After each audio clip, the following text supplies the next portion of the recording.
Father's Day is rapidly approaching, and if your dad already has a garage full of tools and insists no more ties, then I suggest you try this episode's sponsor, Home Field Apparel.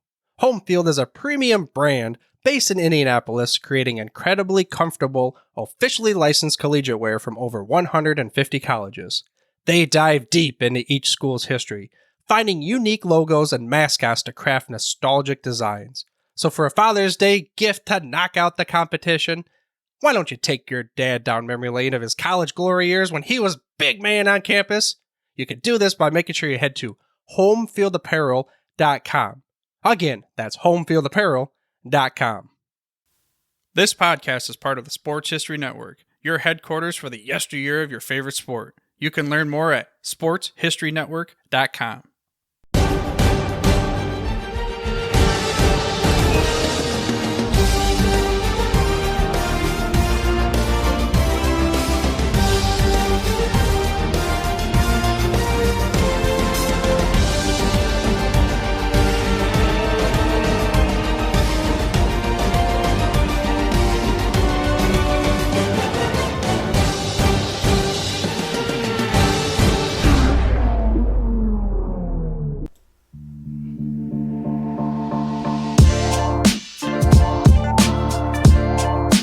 The 76th edition of the NBA Finals are upon us. This season's climactic championship round features the Denver Nuggets and the Miami Heat battling it out for all the marbles in pro basketball. The Nuggets, the number one seed in this year's Western Conference playoffs, are in the finals for the very first time in its NBA history.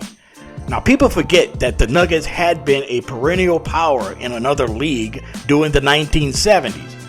The Nuggets, in their years in the American Basketball Association behind David Thompson and Bobby Jones, lost in 6 games to Julius Erving, Dr. J, and the New York Nets in the last ABA Finals in May of 1976. The Nuggets, throughout their history in the NBA, has been known as a freewheeling, high-scoring, up-tempo outfit that undoubtedly took full advantage of its high altitude.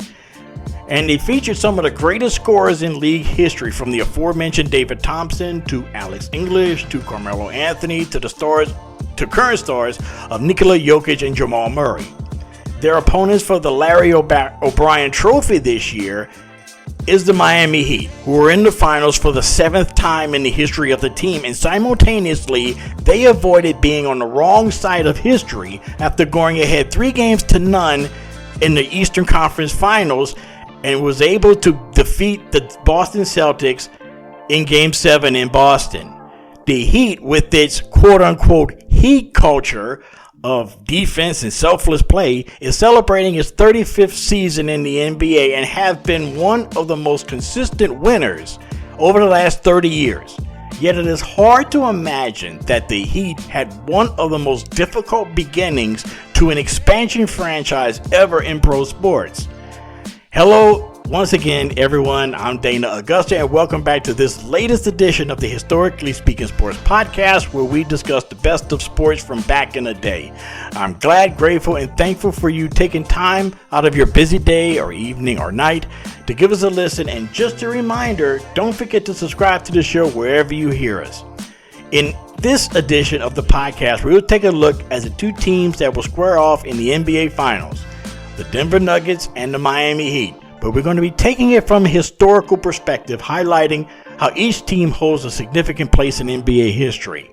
Now, later on in the show, I have put together each team's all-time team, featuring stars from both franchises, and I've put together who would be placed in the starting lineup and who will be coming off the bench and who's the team's coach and all of that. And to round out the show, we will travel back 45 years to the 1978 NBA Championship Series between the Washington Bullets and the Seattle Supersonics. Now, why are these finals being talked about, you may ask? Well, not only is this the 45th anniversary of the Bullets/Wizards' only NBA title, but this year the Miami Heat, as an 8th seed, reaches the finals with a mark of 44-38. That matches the record by the 1978 Bullets, who defeated the Sonics in a highly competitive 7-game series. Actually, It was the first NBA Finals since 1958, and the only one since where neither team that reached the NBA championship round won 50 games that season in an 82-game regular season. Altogether, the 1978 series, in a word, was weird. It had a strange 1-2-2-1-1 format. Most of the games were on tape delay, and one of the games of the finals had to be moved to another venue because of a mobile home show. Oh, the NBA in the late 1970s. And on that note, sit back, pump up the volume, because you're going down sports memory lane with the top down in this NBA Finals special edition of the Historically Speaking Sports Podcast, a member of the Sports History Network. The Pigskin Tales Podcast is all about the lesser-known pro football players. Yes, there are stories about the ones we know, like Brad Tarkenton and Harold Red Grange. But have you ever heard of Ernie Nevers? How about Dave Osborne or even Grady Alderman? These men created their own path to the NFL. How did they do it? Listen to the Pigskin Tales Podcast, now streaming on your favorite music platform. Go to pigskintales.com.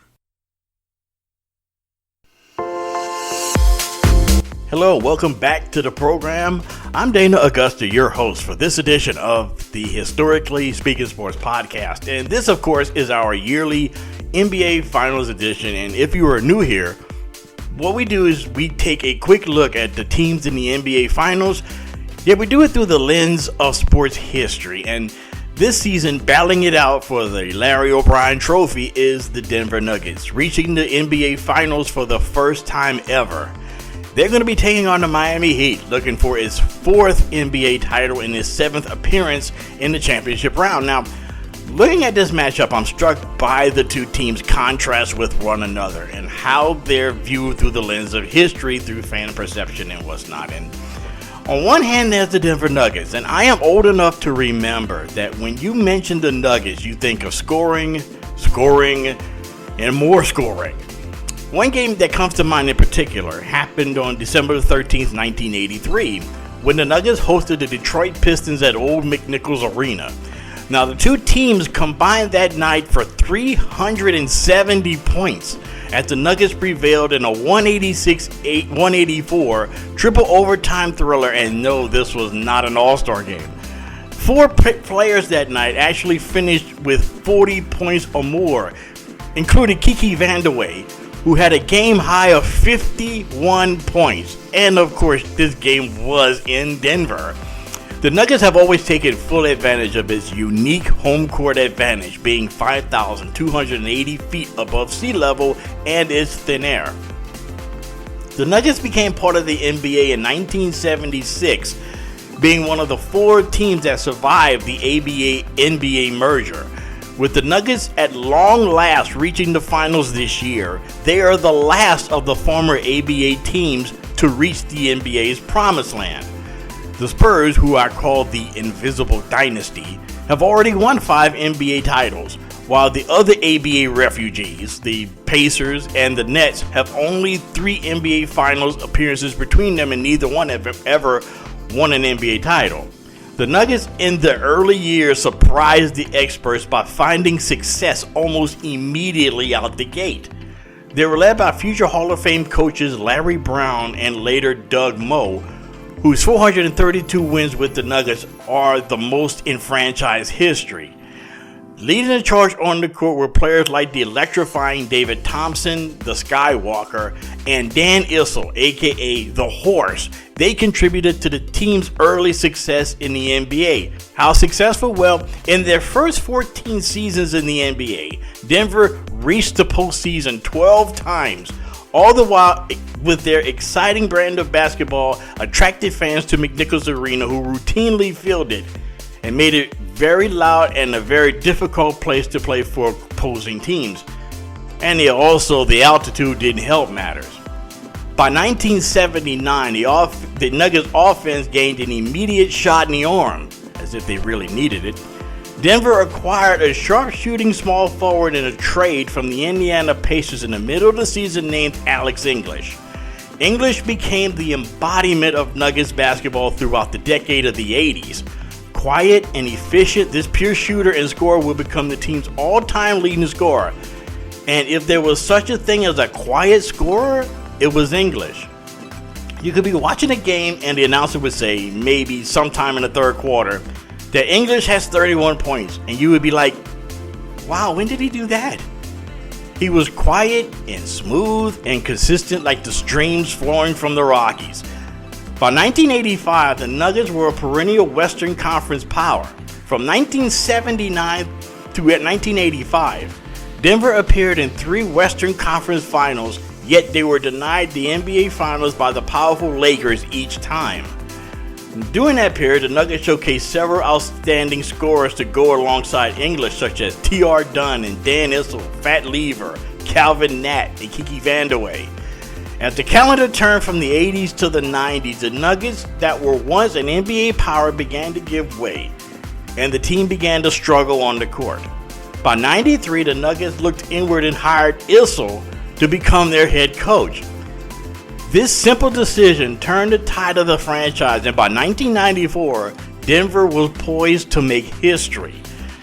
The Nuggets made the postseason as an 8th seed, and according to experts, would be eliminated quite easily and quickly by the powerful Seattle Supersonics, led by Gary Payton, Sean Kemp, and Detlef Schrempf.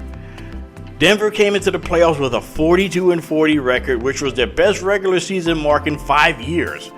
And leading the way on the court was Mahmoud Abdul-Rauf at point guard. Some remember him as Chris Jackson from LSU. They had also had a young, versatile forward and emotional leader, LaFonso Ellis, and a defensive whiz and clutch shooter, Reggie Williams. But the centerpiece of the team and Denver fan favorite was a defensive dominating center from the Congo named Dikembe Mutombo, who fans nicknamed him Mount Mutombo. The first 2 games of the series in Seattle, the Sonics won easily. Yet Denver won Game 3 in a blowout and outlasted the Sonics in Game 4, 94-85 in overtime, setting up the decisive Game 5 back at the Seattle Center Coliseum. Back then, the first round of the postseason was a best 3 out of 5 instead of the usual 4 out of 7. In Game 5 that came down to overtime once again, the Nuggets would prevail 98-94. Becoming the first 8th seed to be the 1 seed in the NBA playoffs. Now, one of the most indelible images of that series, was Mutombo laying on his back as time ran out of the series, and the Sonics holding up the basketball in triumph, pulling off one of the biggest upsets in NBA postseason history. The Nuggets were not through though. Their next opponents was their Rocky Mountain arch rivals, the Utah Jazz, led by John Stockton and Karl Malone. The Jazz went up 3-0 in the series very quickly, and it seemed to be all over for the Nuggets. However, Denver would rally, and I mean rally, in the series. The next thing you know, Denver, who had just finished the regular season just 2 games above 500, and who had become the first 8th seed to beat a 1, was on the verge of making even more history, rallying from 3-1 down in the series. Heck, at the time, they were only the second team to even force a Game 7 after being down 0-3. Yet, behind Malone and Stockton, it was not meant to be, as the Jazz won going away 91-81 in Salt Lake City. To this day, when people think of the Denver Nuggets, people often think fondly of this team and all they accomplished. After 1994, the team went into a long playoff drought until 2003 and the arrival of Syracuse star Carmelo Anthony, who had led the Orange to the national championship earlier that spring. His arrival had energized the franchise, and by 2009, the Nuggets had become an NBA power once again. They were led by head coach George Karl and the likes of Chauncey Billups and J.R. Smith, Chris Anderson, and Kenyon Martin. The Nuggets were poised to make the finals for the first time ever, yet standing in the way of the Nuggets and their promised land once again, the Lakers. The Lakers once again ended the dream of the Nuggets fans and denied them from finally reaching the finals that year once again, and one more time in 2020 in the bubble. However, this year, the Nuggets overcame the Lakers and exorcised its demons that wore purple and gold, and swept the Lakers to reach the finals for the first time. It was a long time coming for the Nuggets and their fans to reach their promised land. And even though it still might be a little hard to catch your breath, with the altitude. And along with the history of the team, I also put together Nuggets all-time team. To start things off, we have head coach Doug Moe, 432 wins. Can't beat that. The starting point guard, the starting five will go like this. Point guard Mahmoud Abdul-Rauf. With his three-point shooting and passing, in my opinion, he was Steph Curry before Steph Curry. At shooting guard, there's David Thompson, the Skywalker, the absolutely incredible scorer, high leaper, had his famous 42-inch vertical, and people also remember him from that famous scoring title duel he had between himself and George Gervin from the Spurs in 1978. The front line, Alex English. At small forward, power forward, LaFonso Ellis. And at center, the current star of the Denver Nuggets, Nikola Jokic at center. Now the second team, point guard Lafayette Fat Lever. He was a point guard for the Nuggets in the 80s, a ball handling whiz, clutch jump shooter, and just an absolute marvelous ball handler just to watch. He was one of those really great players that was fun to watch in the 80s, and he was the trigger man for that high-scoring Nuggets team back then. At shooting guard, there's Jamal Murray, one of the current stars, another clutch shooter, outstanding shooter, who's basically the Robin to Nikola Jokic Batman for this Nuggets team right now that's in the finals. Small forward, of course, Carmelo Anthony. Power forward, the Horse, Dan Issel, and Mount Mutombo at center, Dikembe Mutombo with his finger waving after every block shot. People remember that. Now, we have three bench players. First one is Byron Beck. Now, a lot of people don't necessarily remember Byron Beck because he played most of his career when the Nuggets were in the ABA. He was the first ever Nuggets star. He was a center/power forward. He's a lot like a Jokic, back then, but he was an outstanding rebounder, gets the dirty work underneath. He was just an outstanding rebounder. He had this really good hook shot that he would pull off in the lane. Not as good as, say, Kareem or anything like that, but it was very effective. Another power forward, Bobby Jones. Now, a lot of people remember Bobby Jones in the 80s when he played for the Philadelphia 76ers alongside Dr. J and Moses Malone. But he started his career with the Nuggets in the ABA, and he was another great rebounding power forward. He clutched shots. He was an outstanding shooter for a power forward at the time. Just another really, really solid player. And rounding out the bench, Reggie Williams. Now, Reggie Williams was a quiet scorer for the Nuggets in the 90s. He was also a defensive whiz. Normally, he would get the assignment of guarding the opposition's best offensive weapon. And he was just, and plus he's a Georgetown product, so he was very mentally tough. And he was just a hardcore player for the Nuggets in the 90s and was a key member of that 94 team that made history.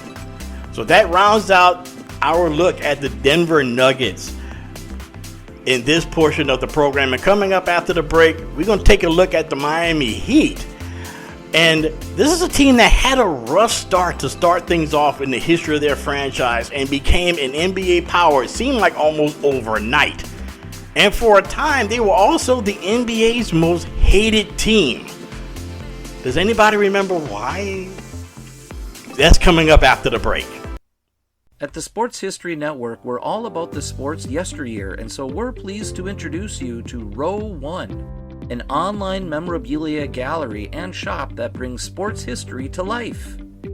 The Row 1 gallery features over 5,200 gorgeously reproduced prints of team posters, game program covers, game tickets, and advertisements in baseball, pro and college football, pro and college basketball, and more.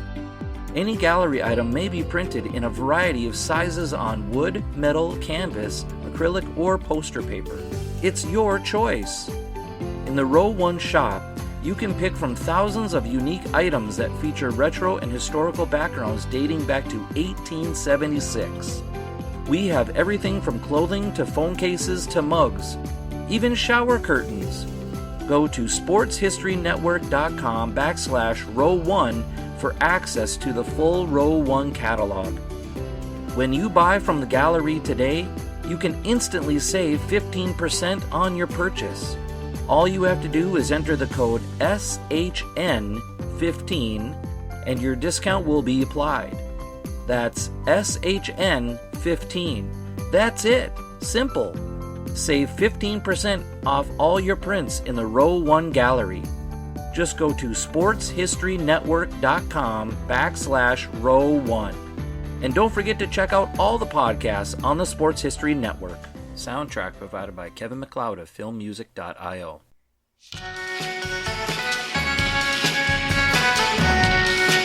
Hey, welcome back and thanks for sticking with us. I'm Dana Augusta and welcome back to the Historically Speaking Sports Podcast, a proud member of the Sports History Network.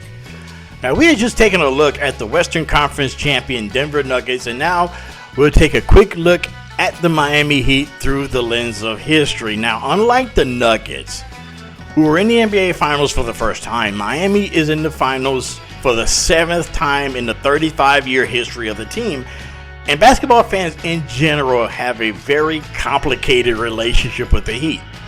Now, the Heat was an expansion team and joined the NBA in 1988, and since then, they have been looked at as a team that went from a notorious loser to a scrappy upstart to a heartwarming winner to brash and conceited to now a hard-working band of basketball unknowns, who with this group in the finals for the second time in 4 years and was within one win away from the finals just a year ago, and now they're back continuing their winning tradition.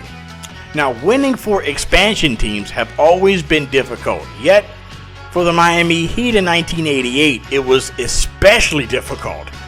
The Heat being mentioned with the phrase winning tradition would have been an impossible dream during their first few seasons.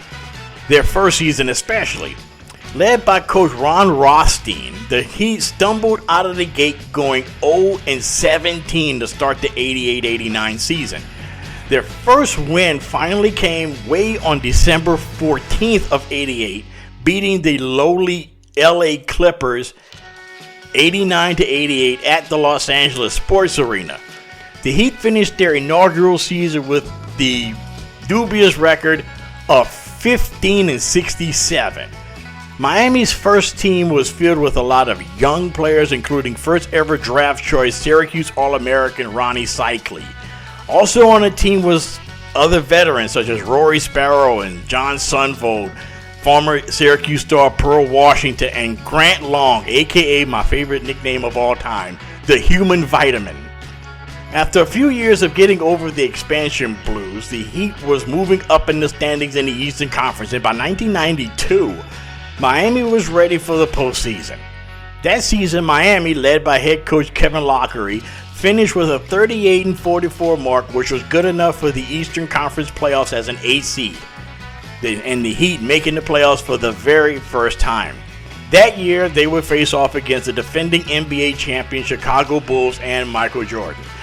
The Bulls would eliminate the Heat in 3 blowout games, but for Miami, for the first time got a taste of the NBA postseason, and it surely would not be the last.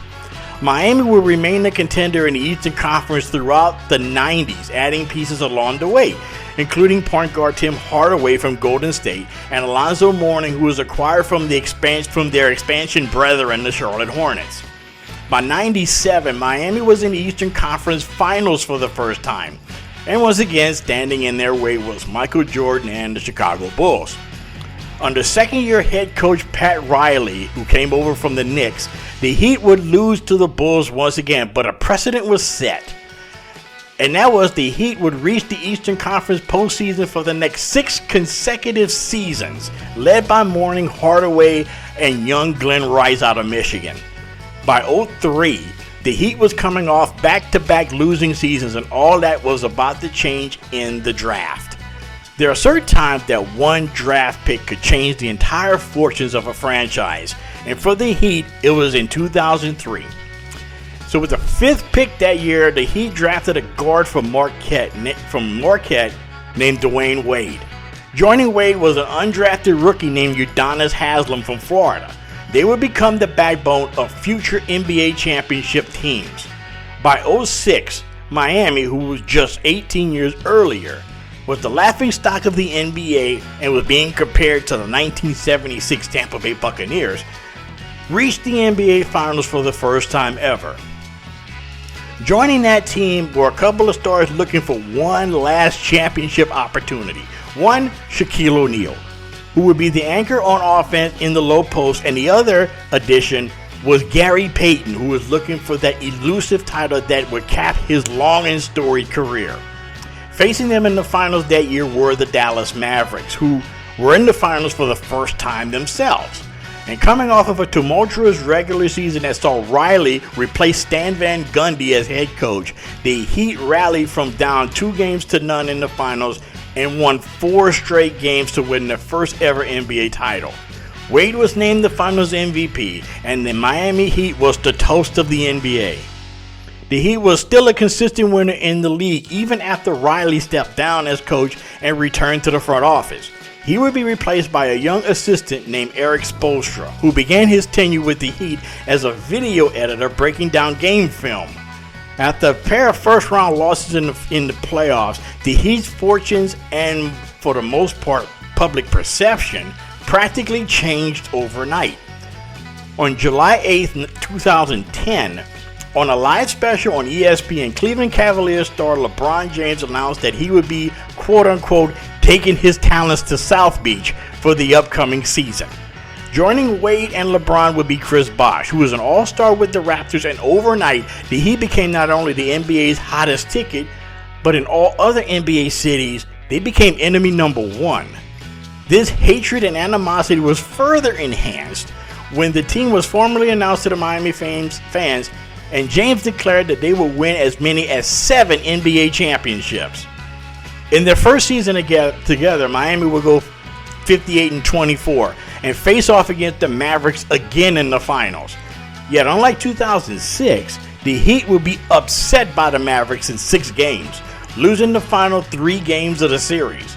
The next year, the Heat would return to the finals, but this time, the Heat behind the trio James, Wade, and Bosh defeated a young Oklahoma City Thunder team in 5 games for their second NBA championship in franchise history.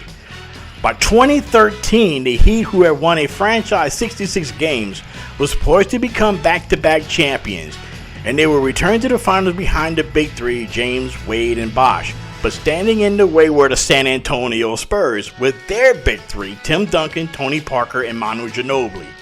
In a riveting 7-game series, both teams went back and forth, yet the most memorable image of that series happened in Game 6, when Ray Allen sent the game into overtime for the Heat with a 3-pointer to tie the game at 95. The Heat would win the game in overtime and eventually win the series 2 nights later for their second consecutive world championship and their third in franchise history. The Spurs and Heat would meet up one more time in the finals, but this time, in 2014, the Spurs would get the better of the Heat, claiming their 5th NBA title, beating the Heat in 5 games, and simultaneously ending the Heat's championship dynasty as LeBron James will return to Cleveland that offseason. Now, since then, the Heat had continued to be one of the NBA's most polarizing teams, yet playoff contenders throughout. One consistent of this team has been Spoelstra's coaching and the culture that he and Riley created. The Heat, behind recently acquired Jimmy Butler, led the Heat back to the finals in 2020 in the bubble, losing ironically to LeBron James and the Lakers. The Heat, with Butler and Spoelstra, has returned to the finals once again this year. Heat culture, for what it's worth, and however you may feel about it, is real.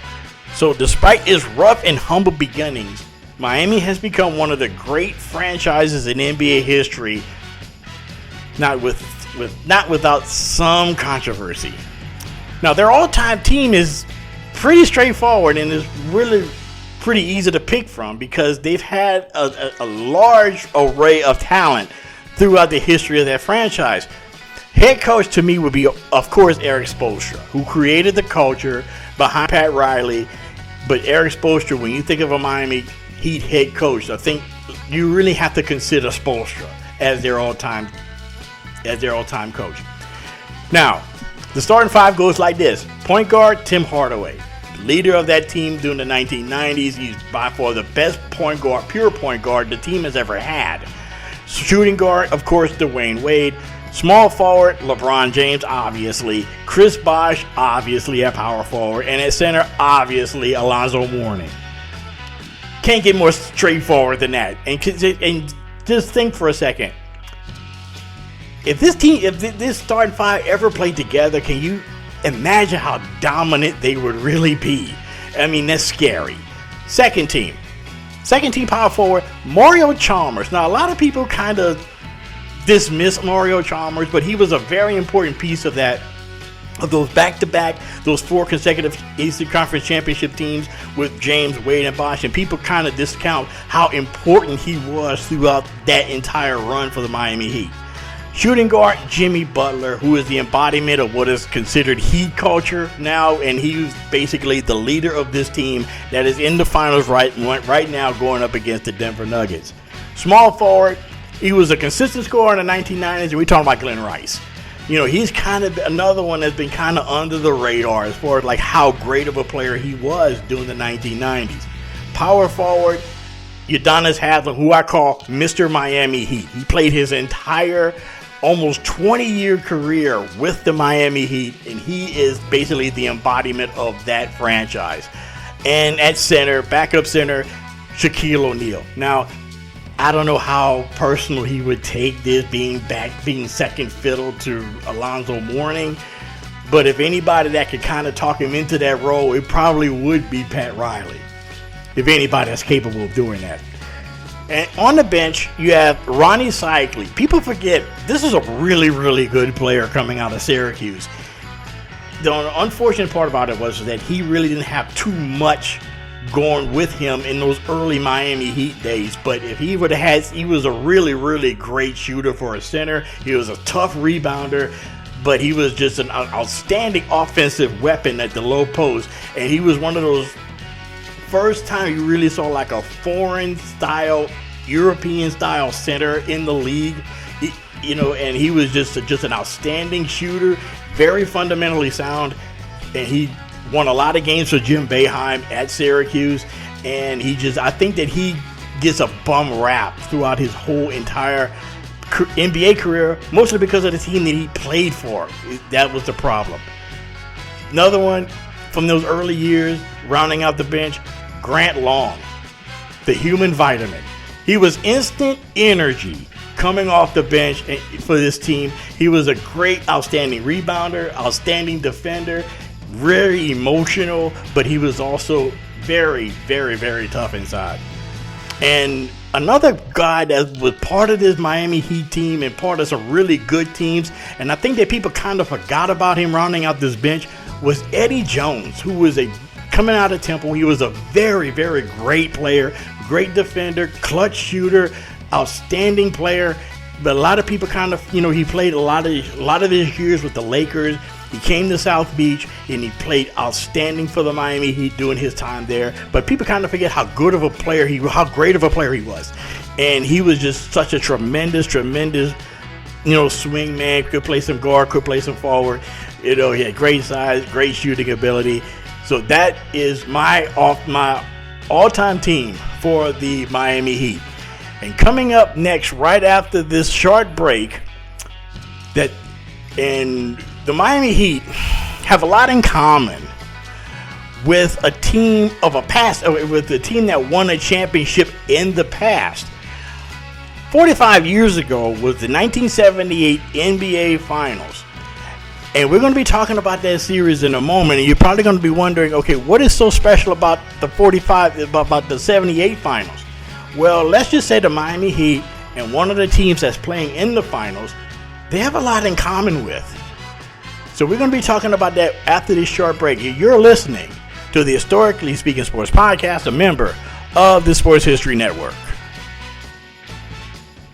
At the Sports History Network, we're all about the sports yesteryear, and so we're pleased to introduce you to Row 1, an online memorabilia gallery and shop that brings sports history to life. The Row 1 gallery features over 5,200 gorgeously reproduced prints of team posters, game program covers, game tickets, and advertisements, in baseball, pro and college football, pro and college basketball, and more. Any gallery item may be printed in a variety of sizes on wood, metal, canvas, acrylic, or poster paper. It's your choice. In the Row 1 shop, you can pick from thousands of unique items that feature retro and historical backgrounds dating back to 1876. We have everything from clothing to phone cases to mugs, even shower curtains. Go to sportshistorynetwork.com/row1 for access to the full Row 1 catalog. When you buy from the gallery today, you can instantly save 15% on your purchase. All you have to do is enter the code SHN15 and your discount will be applied. That's SHN15. That's it. Simple. Save 15% off all your prints in the Row 1 gallery. Just go to sportshistorynetwork.com/row1. And don't forget to check out all the podcasts on the Sports History Network. Soundtrack provided by Kevin MacLeod of filmmusic.io. Hello, welcome back to the program. I'm your host, Dana Augusta, and we're celebrating the NBA Finals between the Denver Nuggets and the Miami Heat on this special edition, this NBA Finals edition of the Historically Speaking Sports Podcast. And we will close out the show, as I normally do, with a shout-out. And we're going to send a shout-out to a past NBA Finals. Now, this year, the Miami Heat became just the second team ever to reach the finals as an 8th seed, joining the 1999 New York Knicks. Yet this team was the only one to do it after playing an entire 82-game season. The 99 season, if you remember, was cut short because of a lockout, and they only played 50 regular seasons that year. So the Heat battled through these playoffs, beating the top seed Milwaukee Bucks, then powered past their rivals from the 90s, the New York Knicks, and held on to beat the Boston Celtics, nearly squandering a 3-0 lead to make it to the finals. Now, the Heat finished this year's regular season with a mark of 44-38. And if Miami wins the series, they would equal the 1978 Washington Bullets with the worst record ever to win an NBA title. While looking into this forgotten NBA championship series, I discovered that their opponents in the finals that year, the Seattle Supersonics, had finished the regular season with an equally unimpressive mark of 47-35, making it the first and only NBA Finals since 1958 to have two teams in the finals with less than 50 wins in the regular season. It hadn't happened before then, and it hadn't happened since. Now, the Bullets were led by Hall of Famers Wes Unseld and Elvin Hayes and had been one of the winningest teams throughout the decade of the 70s, reaching the finals two previous times in the decade, yet losing in sweeps. In 1971, the Bullets were swept by Lou Alcindor, Oscar Robertson, and the Milwaukee Bucks. Then, in one of, if not the biggest finals upset ever, the 1975 Bullets, who won 60 games that year, were swept. Not beaten, but swept by the Golden State Warriors, who only won 47 games that year. The Bullets were led by second-year head coach Dick Motta, and they struggled through the season with a myriad of injuries to key players. Yet by the time of the playoffs, the Bullets had found their stride. In the first round, they dispatched the Atlanta Hawks and then ousted the San Antonio Spurs in 6 games. After the Bullets take a 3-1 series lead, Motta, in an interview, looked to remind his team and fans to maintain focus and the series isn't over. He said, quote, "The opera isn't over till the fat lady sings," unquote. That became the Bullets' mantra throughout the remainder of the playoffs in 78. After beating the Spurs, and yes, the Spurs were once in the Eastern Conference, they matched up against the defending Eastern Conference champions, the Philadelphia 76ers, led by Julius Erving. Behind Hayes, Unseld, and Bob Dandridge, the Bullets upset the Sixers in 6 games to advance to their third finals of the 1970s. Yet waiting for them were the Seattle Supersonics, who had more than their share of struggles through the season. The Sonics had a disappointing start of the season, going 5-17 under head coach Bob Hopkins. Hopkins would later be fired and replaced by Lenny Wilkins, a former player and fan favorite in Seattle. From there, the Sonics took off and reached the playoffs as the 4th seed. On the court, the Sonics were led by center Jack Sikma, forwards Freddie Brown and John Johnson, and high-scoring backcourt of Dennis Johnson and Gus Williams. In the playoffs, the Sonics defeated the Lakers in 4 games, then knocked off the defending NBA champion Portland Trail Blazers in 6 after the Blazers lost Bill Walton in Game 2. In the Western Conference Finals, the Sonics defeated the Denver Nuggets. Where have we heard that team before? In 6 games to reach the finals for the very first time.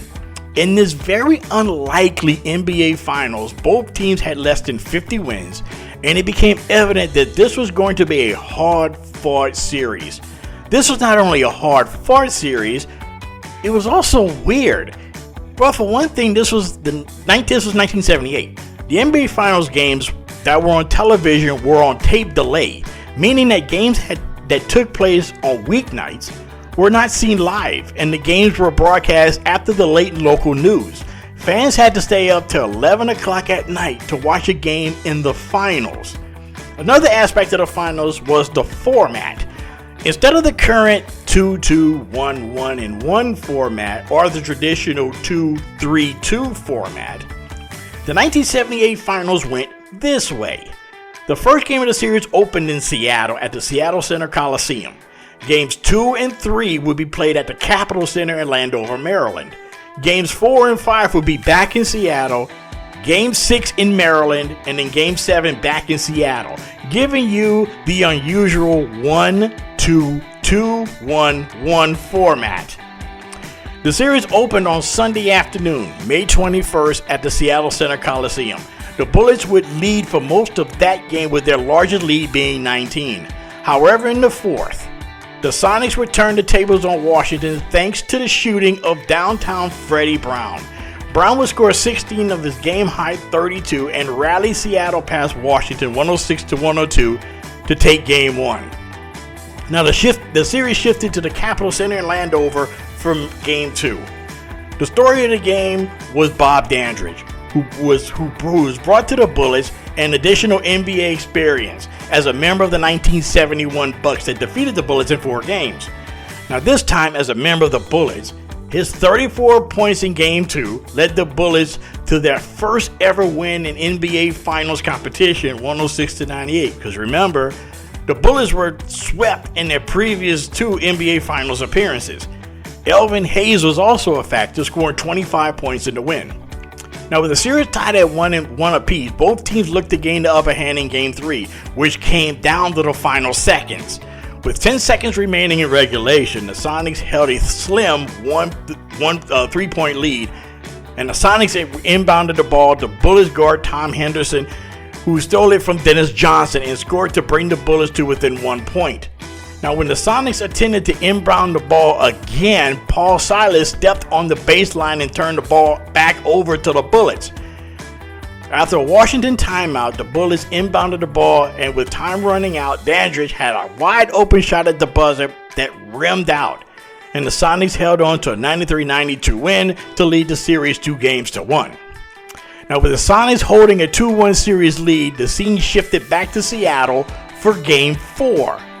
Due to a mobile home show, Game 4 would be moved out of the Seattle Center Coliseum to the Kingdome, home field of the Seahawks and the Mariners. And then NBA Finals record 39,000 fans came on to cheer on the Sonics. Seattle led for most of the game, yet in the 4th quarter, Bullets would storm back behind Dandridge, Hayes, and reserve Mitch Kupchak.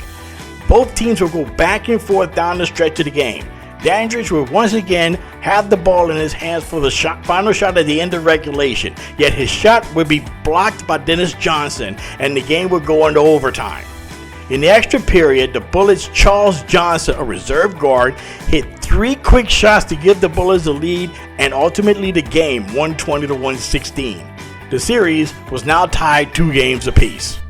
In Game 5, with the finals returning to the Seattle Center Coliseum, the Sonics will regain control of the series thanks to Fred Brown's 26 points, as the Sonics staved off another Bullets rally in the 4th quarter to win 98-94.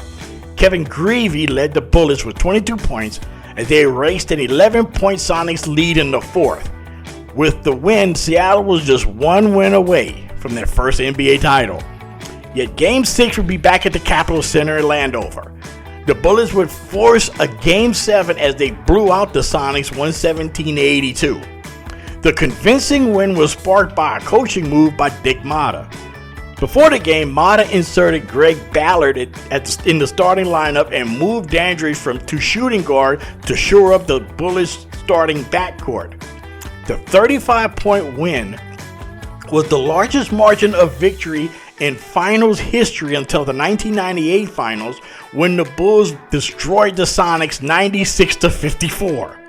As it turned out, the coaching move proved effective as the Bullets forced a winner-take-all Game 7 back in Seattle. In the 7th and final game taking place on June 7th, the Sonics and Bullets squared off back in Seattle Center Coliseum. Dennis Johnson, who is becoming a household name in the series, struggled in this game, going 0 for 14 from the field, and the Bullets took full advantage. Washington led for most of the game, yet with less than 2 minutes remaining, the Bullets saw their 11-point second half lead whittle down to 4. An even bigger moment came when team captain and all-star Elvin Hayes fouled out late in the game. Yet with less than a minute to play, Wes Unseld was fouled by Paul Silas, with the Bullets leading by 2. Now, Unseld at that time was just a 55% free throw shooter, yet he hit both free throws to give the Bullets the lead. Moments later, Bob Dandridge would seal the game and the series on a dunk to give the Bullets their first ever NBA title, winning the game 105-99.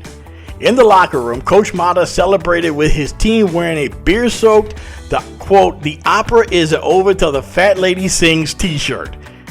He said in the post-game interview, quote, "What made the championship so great was that we weren't supposed to win it. We came a long way. Most people didn't give us a chance, but I felt all along that we could. I really did," unquote. Bullets center Wes Unseld was named the series' most valuable player, and the Bullets win in Game 7 would be the last road team to win a Game 7 in the NBA Finals until 2016, when the Cleveland Cavaliers won their first NBA title, defeating the Warriors in Oakland. The Bullets and Sonics would meet again in the finals the very next season, and unlike the year before, the Sonics would win the series and their only world championship in just 5 games. For the 1978 Washington Bullets, they remained the team with the worst record ever to win an NBA title. There will always be discussions on who was the best team. Was it the 96 Bulls, or the 83 Sixers, or the 72 Lakers, or the 86 Celtics? Yet it could be said that the Bullets may be the worst of the champions. Maybe, but they still got the ring. Thank you so much for joining us here on the Historically Speaking Sports Podcast. And if you haven't done so already, please subscribe to the show and tell everyone you know about us. Maybe even some people you don't know. And until next time, stay cool, stay blessed, and I will see you guys soon.